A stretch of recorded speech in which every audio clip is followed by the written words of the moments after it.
तो Chennai super Kings ने एक ऐसा कदम उठाया है जिसने पूरे आईपीएल में कह सकते हैं एक हलचल मचा दी है। एक लेजेंड को जाने देना और भविष्य के एक सितारे को टीम में लाना।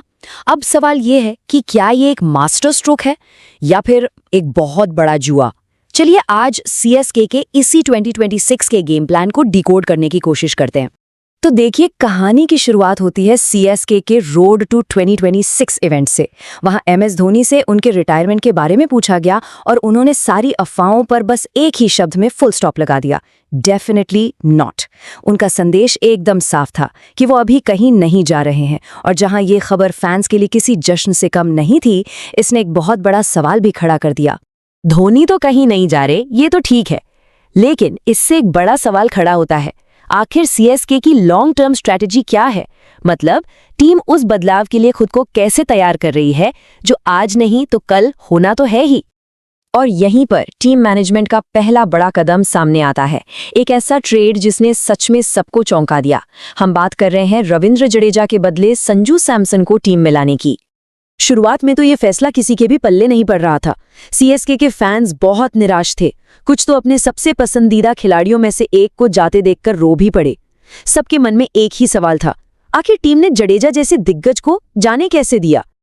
देखिए, ये फैसला दिल और दिमाग के बीच की एक क्लासिक लड़ाई जैसा था। एक तरफ थे जडेजा जो टीम की आत्मा थे, फैंस के चहेते थे, और दूसरी तरफ थे संजू सैमसन, जिन्हें इंडियन टी20 क्रिकेट का अगला बड़ा सितारा माना जा रहा है, टीम का भविष्य। और ये ट्रेड असल में दो मोर्चों पर एक मास्टर स्ट्रोक साबित हुआ। क्रिकेट के लिहाज से देखें तो संजू की विस्फोटक बल्लेबाजी टीम को जबरदस्त मजबूती देती है और उन्हें धोनी के उत्तराधिकारी के तौर पर भी देखा जा रहा है। और बिजनेस के नजरिए से, अरे संजू को लाने से सीएसके ने केरल का एक बहुत बड़ा फैन बेस अपनी तरफ खींच लिया, जिससे टीम की ब्रांड वैल्यू तो जैसे आसमान छू गई। लेकिन बल्लेबाजी में इस नई ताकत के साथ एक गंभीर कमजोरी भी सामने आती है। चलिए अब सीएसके की सबसे बड़ी चिंता पर एक नजर डालते हैं। खेल की दुनिया में ये एक सच्चाई है ना, कोई भी टीम परफेक्ट नहीं होती, और सीएसके के साथ भी यही कहानी है। उनकी एक बहुत बड़ी कमजोरी है जो इस सीजन में उन्हें काफी परेशान कर सकती है। देखिए, चैंपियनशिप जीतने के लिए एक डेथ बॉलिंग स्पेशलिस्ट का होना बहुत ही जरूरी है।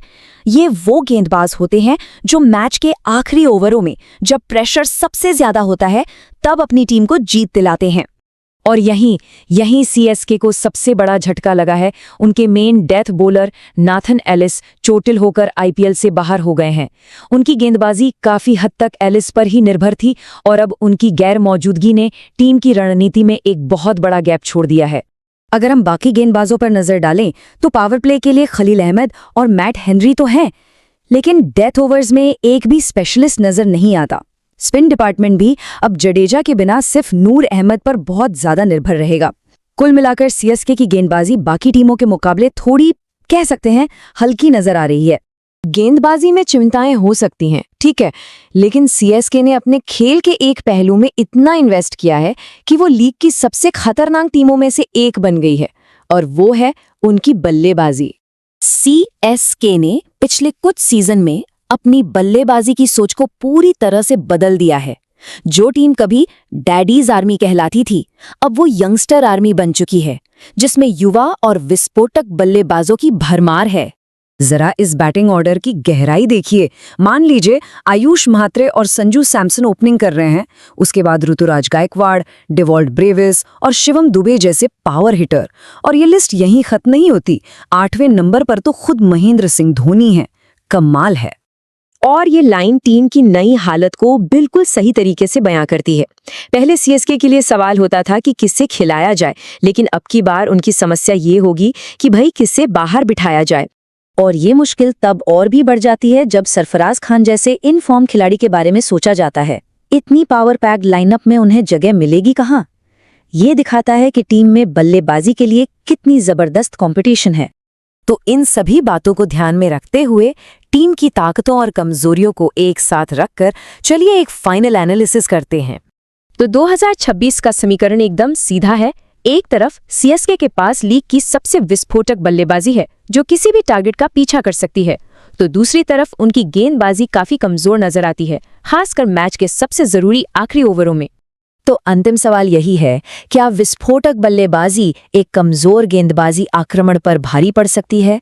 क्या ये वो टीम है जो धोनी को वैसी फेरी टेल विदाई दे सकती है जिसका हर फैन सपना देख रहा है? खैर, ये जुआ कामयाब होगा या नहीं, ये तो वक्त ही बताएगा।